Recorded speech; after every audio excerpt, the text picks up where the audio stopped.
Well, good evening and welcome to Queer News Tonight. This is the world's first and only LGBTQ plus daily evening television news. We're broadcasting live and then we're available on demand and available on all smart televisions, including Roku, Apple Television, Android TV, Amazon Fire TV, YouTube, and Facebook. It's time to queer up the news. It's Wednesday, May 3rd, 2023. We are live and literally out of the closet and into the headlines. So many of your important stories we're going to tell this evening on Queer News Tonight.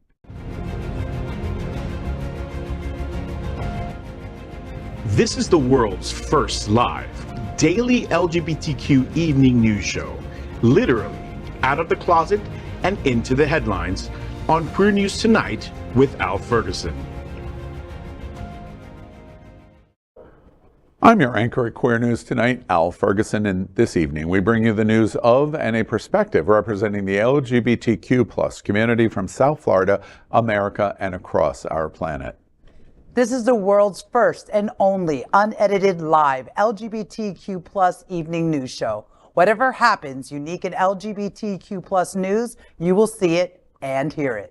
Hotspots Magazine Happening Out Television Network is a nonprofit 501c3 media company in the same model of PBS and NPR, but designed for the LGBTQ plus community. Our mission is to support the 10 pillars of our LGBTQ plus community.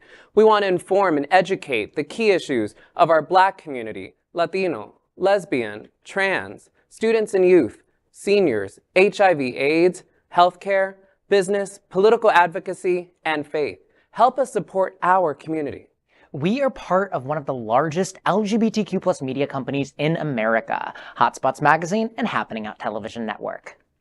Our magazine is celebrating 38 years of the LGBTQ plus experience, and our news, talk, and entertainment shows support our mission to educate the LGBTQ plus and broader communities. Well, let's begin by welcoming anchor Chef Josie. She is a Bravo TV top chef and the master of the popular champagne and oyster celebration restaurant, Bubbles and Pearls, on the heart of the famous Wilton Drive. She is also known by her alter ego, DJ Lady Snack Daddy. Welcome, Chef Josie. Thank you, Al. So nice to be here as usual.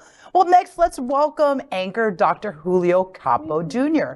Julio is a proud board member of the Stonewall National Museum and Archives in Fort Lauderdale, one of the largest LGBTQ archives in the United States, and a history professor at Florida International University. He is the author of the book, Welcome to Fairyland, Queer Miami Before 1940, and an editor and contributor to the Made by History section of the Washington Post. Good evening, Julio. Hi, friend. And I love me some Bubbles and Pearls. And every time someone says Fairyland, I laugh. I laugh still. I giggle. I think that's kind of a fun thing to say out loud. So cute. It's so cute.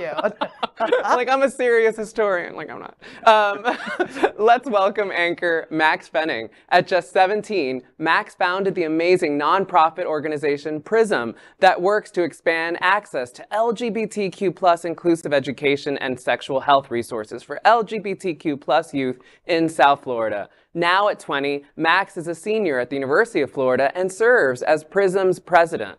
He is at the forefront of the fight in Florida over Don't Say Gay, and we are grateful for it. Good evening, Max. Thank you. Good evening. I'm so excited to be here. It's been a minute since I've been on Queer News Tonight, actually, hopping over from It's Happening Out later this evening.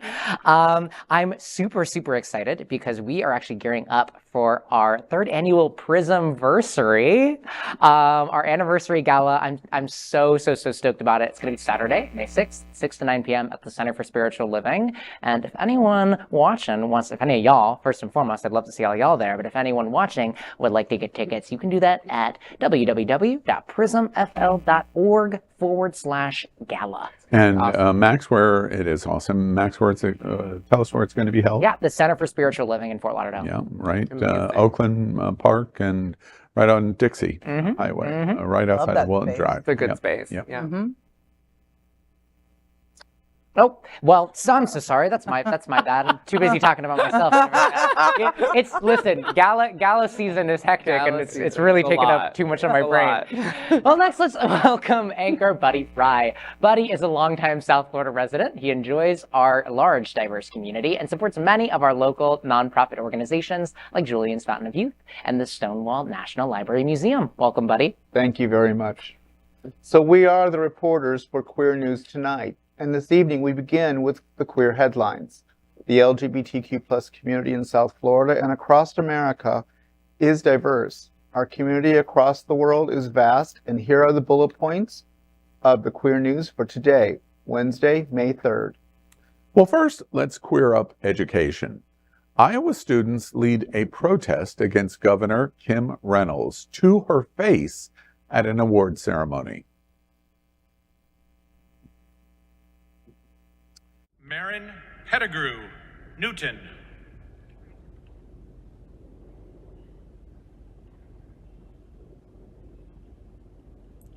Leo Friedman, Newton.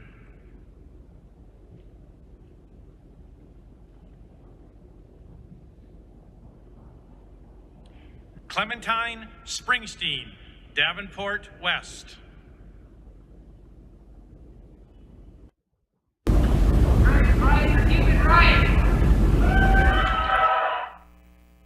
Davenport West High School senior Clementine Springsteen had planned to quietly accept her Iowa Governor's Scholar Certificate from Governor Kim Reynolds on Sunday, but she couldn't stay quiet. Instead, Springsteen, who was a transgender woman, walked across the stage wearing a pink, white, and light blue tie to represent the transgender flag and pins that read, "Trans rights are human rights, she, her." As she reached out to shake the hand of the governor and also Lieutenant Governor Adam Gregg, then as Iowa's two top officials turned away, Springsteen said loudly, "Trans rights are human rights." An Iowa Events Center video captured the entire episode. While Springsteen's message was meant for Reynolds, by Monday night, it had been heard by tens of thousands of people as clips of her statement and the protest of Newton High School seniors Marin Pettigrew and Leo Friedman made the rounds on Twitter, Facebook, and TikTok. The protest comes as Iowa has passed a ban on gender-affirming care for transgender minors and other legislation that advocates say is some of the most restrictive in the nation, targeting the LGBTQ plus community. In addition, lawmakers passed an education bill that, once signed into law, will make it easier to ban books and curb LGBTQ plus instruction in public schools. It's an interesting moment, and I love the protest. I love when we complain about social media, this is the jewel gem of social media. When I was in high school, if that exact moment would have happened, no one would have ever heard of it. No one would have ever seen it, because unless television or a newspaper reported it, you didn't know it happened. And now we see everything, which I love. I also love the shirt about the book bans. Can't let that go by in front of the governor. And the other thing that I think is really interesting here is this governor has been one of the most repressive, anti-progressive in the country. Not the same headlines of Tennessee, Texas, and that guy in that state, Florida, I think it is, but almost equally horrific. And so to have the yell right to your face, trans rights are human rights, well deserved. And you talk about social media. I met someone through TikTok that I'm actually very close with now. They're one of my mods on TikTok. Their name's Emma Mitchell. They're the executive director of Iowa Queer Student Union, which led protests statewide, massive protests against their Don't Say LGBT law that was introduced last year and then was reintroduced this year. And let me tell you, high school students and students in general in Iowa are just showing up and showing out at that gorgeous Capitol building. I'm so jealous of it every time I see pictures, because ours looks like a you know what. But they're really showing up in Iowa, and I'm just. What does it look like? It's not just kidding. Tell us. That was good. I like. What are you, 12? Yes. I love when you noted the thing about, with social media changing all this. Like, there was a streaker at my college graduation. Like, that's like what, and I'm Right. happy no one caught that on film, right? But like, this is, the power of this kind of protest is so transformative. And I'm going to sound like I'm a zillion years old, but the kids are all right. Like, that is like, thank God for the youth. That is like, who are stepping up and advancing rights for all of us. Like, that is like understanding the centrality of it all. But let's also remember, this is the middle of America at its core. Mm-hmm. I'm more impressed by the parents who have brought up those kids to have the balls and the backbone to show up to a ceremony. Because for a lot of those kids, that ceremony is the peak of their life. Now, a lot of them are going to go to school. They're going to go do whatever they're going to do in life. Right. But I'm pretty pleased that their parents didn't say, you're not wearing that. Go wash your face. Put on something nicer. Because my parents would have been like, no. Yeah. You're going to get your ass kicked in front of the whole class. No. Yeah. One last thought. I'm curious of what you think in terms of this form of protest. You see a student wear a shirt about book bans. You see the protest for trans embracement for this honor student. And then the yell at the governor. Powerful. It is powerful. It is. Yeah. At this time last year, we began to report on some of the stories that were happening in Winter Park. In my hometown of Sarasota, Pine View's valedictorian speech of doing the metaphor about his red hair was a representation of why I can't talk about it because of my red hair. Curly hair. His curly hair. Thank you. Thank you for the correction. The curly hair. Exactly. And is it a difference a year makes in that as opposed to a sophisticated metaphor protest that, no, we're going to get right to it and we're going to shove it in your face? Is this what we're watching over a year? I don't think we have time anymore to be cute and subtle about it. I think we have to be direct broad. action. Well, the reality of the curly hair thing is with Xander Morick is that he was going to talk about it, and the reason that he had to do the curly hair thing is because his principal threatened to cut his mic, right? Because he wanted to talk about that. So sometimes young people have to get creative. Well, and also, listen, the element of surprise is best, right? Well, protests are not supposed to be announced. Protests are supposed to be delivered in the space, and that's where the magic is with it. And I love it that these kids are just like, they're digging deep and they're just so open-minded. They're so open and accepting of each other. They're showing up for themselves and probably finally listening to all of us who have been telling them, this is your future. Yeah. I could go You and better retire. fight. Yeah. You fight. I'll be okay. Yeah, I'm going to be okay. Right. All right. Okay, y'all, let's queer up education. The 9th annual Lavender celebration honors LGBTQ plus graduates. The University of Miami honors graduating LGBTQ plus students and allies every year by hosting a Lavender celebration that recognizes their leadership, achievements, and contributions to the campus community. Participants receive a rainbow graduation cord to wear at the commencement ceremony, allowing them to showcase their pride as distinguished members of the UM family. Lavender Celebration is sponsored by the LGBTQ Student Center and the University of Miami Alumni Association. This year's Lavender Celebration will be held at the Shalala Student Center, 3rd floor, Grand Ballroom in Coral Gables. The self-pay parking facility will be provided at the Pavia parking garage on campus. The 2023 celebration will be the university's 9th annual Lavender Celebration ceremony. The celebration will start after dinner and Diana Chica's performance. Mariana Gonzalez, Assistant Director for the LGBTQ Student Center, will start the event by inviting Sergio Papas Roark to the podium for our land acknowledgement.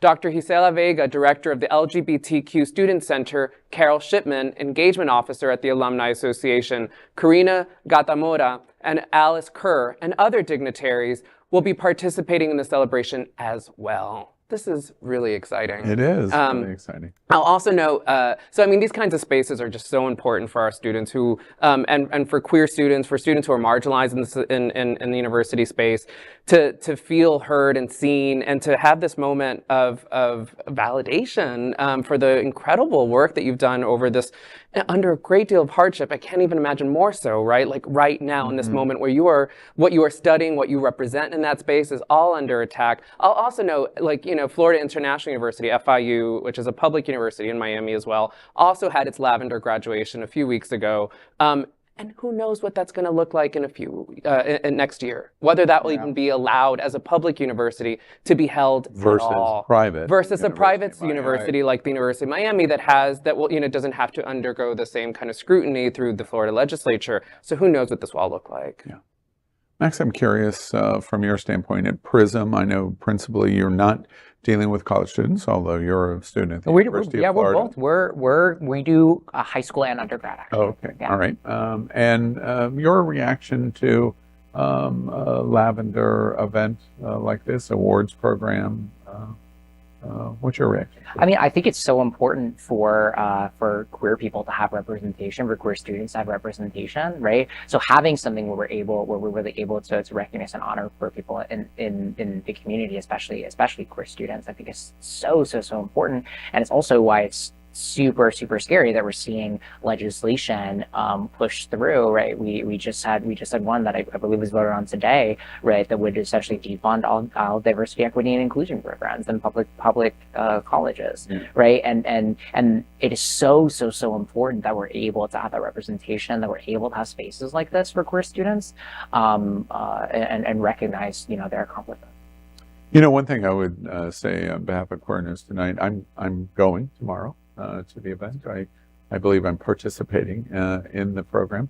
I have to say I'm embarrassed about this program because it's only been in the last couple of months that I even understood that this program was going on. And my myopic bubble here in Wilton Manors and what we do at Queer News Tonight, both in South Florida and in Florida and nationally, I wasn't paying attention to a program like this. And so an LGBTQ student center at the University of Miami, I learn about their queer studies minor program and the number of people that are in that program. I've been in virtual meetings twice now with Dr. Vega, who runs the program. I'm going down as my first visit to look at the LGBT Student Center and their programming. And I'm very excited to say that when they come back in the fall, they're going to have a new partner, which is Queer News Tonight and happening out in Hotspots Magazine, of us helping to tell the story of what's going on at the University of Miami and the campus, to help remind us that while we are in the fight of our lives with Tallahassee, there's very positive and progressive things that are going on still in organizations like PRISM that Max represents, and the PRISM Gala on Saturday, and this Lavender Awards program. There's a lot of good things going on, and Hotspots and Happening Out and Queer News Tonight has an obligation to help tell that story to our community here and to the entire country. And we will. We will. So next, let's queer up travel. Homosexuality is punishable by death in Saudi Arabia, but their tourist website says LGBTQ plus are welcome. Saudi Arabia, where homosexuality is punishable by death, now claims to welcome LGBTQ plus visitors, despite the country's horrific track record on LGBTQ plus rights and treatment of queer residents. The kingdom's tourist website, visitsaudi.com, has updated its official advice for LGBTQ plus travelers. The website's help section now asks, quote, "Are LGBT visitors welcome in Saudi Arabia?" End quote. The response reads, quote, "We don't ask anyone to disclose personal details and never have. Everyone is welcome to visit our country," end quote. Journalist Waji Lyon, an openly gay Saudi who has asylum in the United States, tweeted, quote, "It's very sad to see a country criminalize the LGBT community and welcome them at the same time. Welcoming international visitors who are LGBTQ plus is at odds with the kingdom's stance on LGBTQ plus rights for its residents, which are relatively non-existent. Saudi Arabia remains one of the few countries where homosexuality is punishable by the death penalty. In the kingdom, Sharia law also forbids cross-dressing. There are no anti-discrimination protections for queer people, and LGBTQ plus personnel are banned from serving openly in the military. LGBTQ plus activists and public figures have faced persecution, including lashings and imprisonment for offering public morality by being LGBTQ plus publicly, such as in TikTok videos.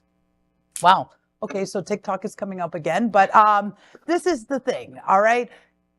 I wouldn't be traveling to Saudi Arabia right now and being holding my wife's hand or being openly gay. What they're asking you to do is, it's not just that they're saying, oh yeah, you're welcome, and we don't ask you what your sexuality is. They're telling you to hide yourself. Right. They're saying as long as, let's say it in the right terms, they're saying as long as you're not showing us you're gay, then sure, we'll accept you as long as we don't know. But they're not telling you, oh, and don't worry about it, that you're punishable by death. You know, what I would just hope is that Americans take heed, take caution, and recognize that this could be another Brittany Griner, but with a worse penalty. But I think a lot of this is due to international pressures, because of politics, the UN, and also just a financial, you know, come visit us, we want your money. But I think a lot of the reasons why this has come up is because the UN has made a very strong effort to try and play a role for LGBTQ plus communities on an international scale. I mean, they're trying to be involved in what is it, the STAN, where they're having issues right now, but they're also, I know that they for the longest time politically have chastised Saudi Arabia for this position.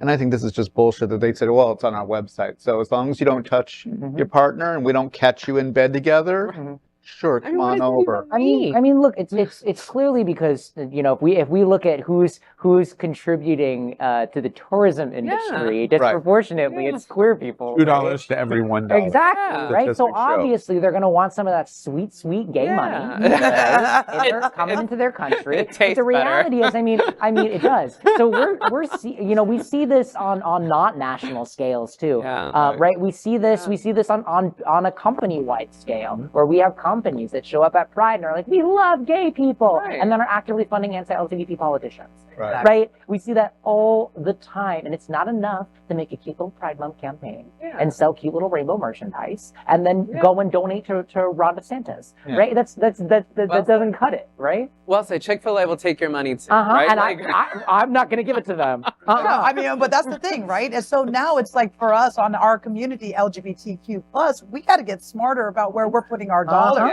We have to do our due diligence. And I was having a conversation the other day about cancel culture, right? And I'm like, listen, we're not talking, you know, I'm not so down with this whole cancel culture, but I'm also down for consciously placing my dollar where it belongs. So I don't know if it's canceling anyone out or rather being smart about where I invest my hard-earned dollar. Well, you know, one last thought. When you do a headline at Queer News Tonight that says a country that has the death penalty invites queer people to come and visit their country, we are congratulating ourselves because we've done the first ever story and conversation a la The Onion. This is not a real... it is a real story. No, it's a real one. It is a real story. I wish I could say this was an episode of The Onion, but it is not. It's beyond ridiculous. I've been to Saudi Arabia twice. I think we completely get it right. Don't be you, and you're welcome in the kingdom. That's really the bottom line. I do not think boycotts work in travel. And so I don't take it to the extreme that Saudi Arabia should be boycotted. Uganda, Nigeria, two other flagrant examples of horrendous legal and physical consequence of being homosexual if you're caught being homosexual. But I wouldn't go there.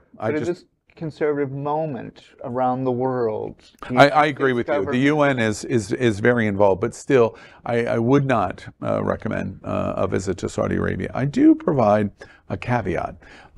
Sharia law is not interpreted the exact same way everywhere, and so I caution us to have a broad swipe of saying Muslim nations. All Muslim nations are not the same. Egypt is a very conservative country, but easily LGBT can visit Egypt. Turkey is a politically conservative Muslim country. There is no issue. Atlantis Cruises will dock a ship in Turkey, which they did last summer. So they're not all the same, and I'm just cautioning us. Many Americans, we are not as educated about the world as I think we should be. So when you see this story of Saudi Arabia, this is not everywhere, and every place is not the same. But one point is that the first thing anyone should be doing traveling overseas is check with the United States consulate, because there's a list of countries that there are warnings for serious reasons. Yeah. So we need to do our due diligence. Absolutely. Well, next, let's queer up trans rights. University of Central Arkansas student jailed for Trans Lives Matter protest. A University of Central Arkansas student was sentenced to 10 days in jail for peacefully protesting a local school board's anti-trans policies. Alex Barnett, 20, was tried in Faulkner County District Court in December 2022 and convicted of criminal trespass and failure to disperse after pleading guilty to the charges. In addition to the 10-day sentence, which he has since served, Barnett was ordered to pay a $650 fine. Barnett's protest was in reaction to the Conway School Board introducing anti-trans policies. Barnett's story has recently received widespread attention after his case was reported on by Judd Legum for his Substack, Popular Information. In October 2022, the Conway School Board voted to implement new regulations that force students to use bathrooms that align with their sex assigned at birth. In November 2022, Barnett organized a group of 20 University of Central Arkansas students to attend a Conway School Board meeting and speak out against the new policies. The group began chanting, "Trans Lives Matter." The police told them to leave, and all but Barnett, Kaylin Botley, and Colburn Clark dispersed. They were arrested shortly after. Botley took a plea deal and paid a fine of $450 with no jail time, while Barnett chose not to take a plea deal, as he felt he hadn't done anything wrong. And no, he did not. Yeah, well said. This story is horrifying in its premise, but also kind of like going back to that point of like, kids are all right. Like, and I'm not, I'm using that word like it sounds I feel like that could sound patronizing, but I don't mean it that way, of course. That is, I take so much inspiration from these folks who are doing the good trouble. Right. Good trouble. That's that's a nice. Yeah, but I think what we need to start recognizing when we talk about the power of young people is that young people will show up for you if you show up for them. Yeah. Right. And that's the caveat that we have to place here, right? Is that we oftentimes see like young people are the future and young people are amazing. Young people are showing up and showing out because they need to. Yeah. And the fact of the matter is that like the kids should not need to. Right. Right. And it becomes a disservice to young people when we delegate this work to them. Right. Yeah. And that, I'm all about uplifting youth leadership, but we need to actually be uplifting youth leadership, right? We need to actually be giving them the resources that we accumulate. Yeah. Even me, I'm a young person myself, but I'm in a space where I have resources to be able to uplift the young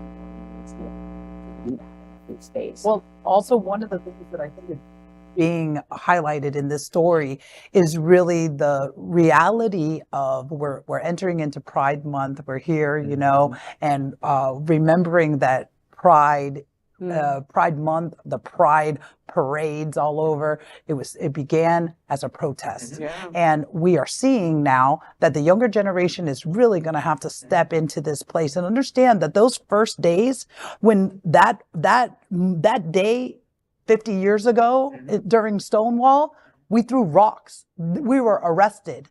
We fought for the little rights that we have now that are being chipped away and walked back. So now it's time. I think there's a baton that's being passed to your generation and saying, guys, you see how we did it then? We might have to do that again. And we have to have courage. And I love seeing these young people smiling with their arrest sheet. I love it. And I'll stand there next to you. Trust me, I don't care. Because right now we have to fight for this again. You know,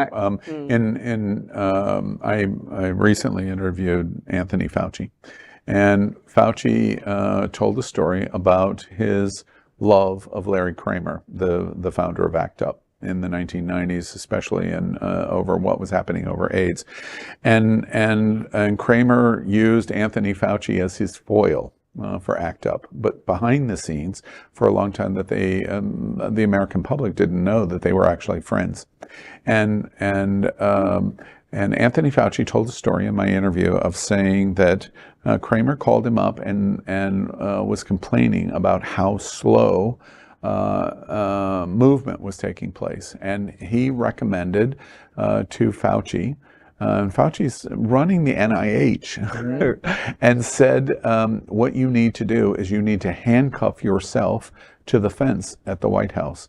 And Fauci tells me in the story that he told Kramer, why would I do that? Because I'm friends with the president. All I have to do is call him.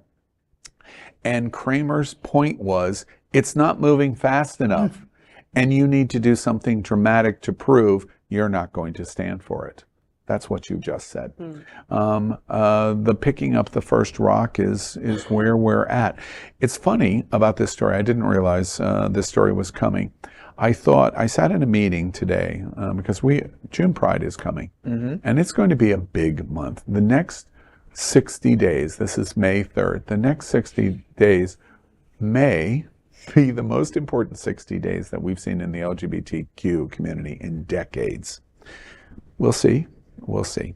But I thought to myself today in a meeting that I was sitting at that was talking about this, am I going to protest over the drag issue? But the drag issue is really a trans issue. They're getting the trans community via drag is what they're doing. It's insidious. They're dividing and conquering our community. If it comes to that point where the protest brings arrest, Al, are you going to protest? And I thought about that today. I haven't come to the conclusion of that question, but I'm really siding very heavily that I'm going to be arrested, and that's coming. I'm going to be arrested because at some point I can't accept anymore. I mean, I just had a conversation with someone the other day. People, because we're seeing things get really, really bad, and we're seeing families having to make decisions about whether or not they can stay in the state. Right? We are becoming that Saudi Arabia that we're talking about. Right. That Quality Florida just issued a travel advisory a few weeks ago. I totally disagree. Well, yeah, but we're seeing our rights being stripped away. It's getting really, really strenuous. We are, in no uncertain terms, we are approaching a French genocide, and that is something that we have to grapple with. That is the direction that we're headed in. And so I had a conversation recently with someone. They said, what is the point at which you say you can't take it anymore and you need to leave? And I looked them dead in the eyes and I said, there's no point. I said, there is no point at which I leave this state, that there could be a law saying that, we could have a Lawrence versus Texas overturn, and they say that being gay, is against the law, and that you can be arrested just for being gay, just for posting about being gay. And I would be here fighting that law. And it is important that people are standing firm. One last point to that. I love the television shows that through fictional writing create the what if something was changed in history. And I read an article just recently, just to your point. What would have happened in 1969 if they had the resources? They didn't. So it's not a real hypothetical situation, but just what if? If Marsha P. Johnson and Sylvia Rivera had the resources to move to California, they could, in 1969, have moved to San Francisco, and their lives as trans and drag queen would have been completely different than lower central Manhattan in 1969. What would have happened? the people that are credited for starting the modern civil rights, and of course you can argue the academic point of view of that, but the people that are credited of starting the modern civil rights movement in the LGBTQ community said, no, I don't think so. I'm going to move someplace else. That what if is pretty stark in the point that you just made. Are we going to fight or are we going to surrender? That's really what the question comes down to. Well, after that heavy topic, let's queer up the USA view. Cedar Falls, Iowa Mayor changed his mind to support Pride after the community spoke out. Sorry, this whole thing brings too much emotion. This should not be a thing. Like, we should not be here for this. Like, you were so irresponsible in that memo. Like, ultimately, I wrote a whole thing, and I would love to get to it, but ultimately this comes down to, this should not be up for discussion. It's a wonderful proclamation that has amazing words in it, so far as to say, whereas celebrating Pride Month influences awareness and provides support and advocacy for the city's LGBTQIA community, and is an opportunity to take action and engage in dialogue. Cedar Falls Mayor Rob Green finally agreed on Monday to sign a Pride Month proclamation. It all began when Green received a proclamation from his city's Human Rights Commission, officially marking June as LGBTQ+ Pride Month in the city. It didn't sit well with Green, who has served as mayor since 2020, and said he would not be running for re-election in the fall. He sent a memo to the 7 city council members on April 21st, saying he did not support or recommend the issuance of the proclamation. He said, quote, Christian beliefs found in the Bible's New Testament, end quote, would be the reason he would not sign the proclamation. The memo began to spread locally on social media among current and former Cedar Falls residents. Many had already expressed concerns about discriminatory bills passing at the state level, and it culminated in dozens of residents showing up at the meeting, standing along the wall, and filling an overflow room in the back. A wide variety of speakers, from high school students and college students to older adults and self-identified straight people to transgender folks, expressed their disappointment in Green's memo. After more than an hour of public comment, Green, in a surprise turnaround, announced he had decided to sign the proclamation despite his reservations. Shows you what the power of the public can do. Yeah. And it shows you what a little bit of education can do, because I guarantee he didn't realize what the mindset of his constituency was. I mean, to build on, to just follow that, it's not only just did he not know the minds of his constituents, but it's like he is so boxed into this belief that gay people look like this, that they're all perverts, that they're this, the trans community, whatever they're being fed through these conservative, channels. The reality is like, I want to ask all these people, how many gay people do you have in your life? Yeah. Meet them face to face. What are we, monsters? We're not monsters. And this is what it is. And I think that when people actually hear us speaking from our hearts and not just protesting, but speaking intelligently about our feelings or what we're saying, our perspective, that they see someone else in front of them that breaks that image of what they had in their minds. Well, not just the LGBT community, but our allies, our families, our parents, our brothers and sisters, to show how the rippling effect goes out beyond just me or you. That's what's really important too. But it's so true. If folks just hadn't shown up at that meeting, nothing would have changed. A very different outcome today. So that is like, I mean, this goes back to literally every story we've had here today, is that the power of collecting, power and to show up for one another and show up. And this is a small community, so for them to have overflow of 50 or 100 people, that's a huge statement. Enormous Numbers of people to that population. Cedar Falls Mayor Rob Green is ignorant. And fortunately, he came to this last-minute decision. And you know why I say fortunate? Not for our LGBT community in Cedar Falls, because your grandchildren are going to see this story and say, Grandpa, what were you thinking? Your great-grandchildren, long after you are gone, are going, my gosh, what are you talking about? That's so ignorant and stupid and silly. Why would you even hesitate? You preserved your family name by doing this. And you know the proof of that is this ridiculous standard of my faith in the Bible tells me to think this way. Well, Mayor Green, if that were true, please make sure you don't have any ceremonies that support commemorative collection of sausage in Cedar Falls, because you couldn't eat pork in the Bible either. And I wonder if you oppose pork.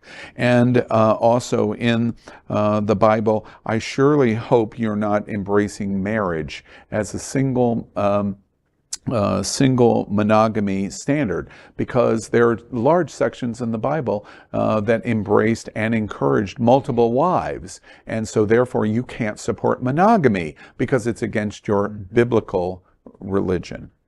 It's ridiculous and ignorant. And that's what you've saved yourself from, of your grandchildren and your great-grandchildren thinking about you when you're gone. One last thing. The exact standard that Mayor Rob Green of Cedar Falls, Iowa could have done, let's go back into a time machine in 1956, and you would have said the exact same thing about some kind of pride parade in Cedar Falls not a pride parade, a black civil rights moment. You would have justified the exact same thing, because that's what the Christian church in the South did. It is a religious standard of why we cannot embrace the black community. Oh, you would have done that in 1939 about Jewish people. Oh, wait, you would have done that in 1919 about women and suffrage movements in America. You can justify religion to do anything you want, including eating your Jimmy Dean sausage, which comes from Iowa. You saved yourself, because your grandchildren and your great-grandchildren will not go, Rob Green, mayor of Cedar Falls, was an idiot. Woo. Thank you, Al. Next, we are proud of our special partnership with Sunshine Cathedral, the world's largest queer church here in Fort Lauderdale. Supporting that partnership, we are broadcasting from our permanent set here at Sunshine Cathedral at the Happening Out television studios. We broadcast Sunshine Cathedral's Sunday International Service at 10:30 a.m.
That is today's news for the LGBTQ+ community on the world's first and only daily LGBTQ+ evening news show. If our community is important to you, and we know it is, share this news with your friends and family. Are you, like most of America, part of our very large television audience watching this live LGBTQ+ news broadcast right now on Roku, Apple TV, Android TV, and Amazon Fire TV? Queer News Tonight is the only live LGBTQ+ digital television show in the world that is out of the closet and into the headlines. We need your support. If our community is to grow, we must tell our stories and bring them to the attention of the broader world. This is the only place in the world that tells these types of LGBTQ+ stories in motion and sound. That is the passion of Hotspots Magazine, Happening Out Television Network, and Queer News Tonight. I'm your anchor, Al Ferguson, and on behalf of these LGBTQ plus reporters, the anchors of Queer News Tonight, including Chef Josie, Dr. Julio Capo Jr., and Maxx Fenning and Buddy Frey. We will see you daily at 8 p.m. And to our LGBTQ plus world, we wish you Good night.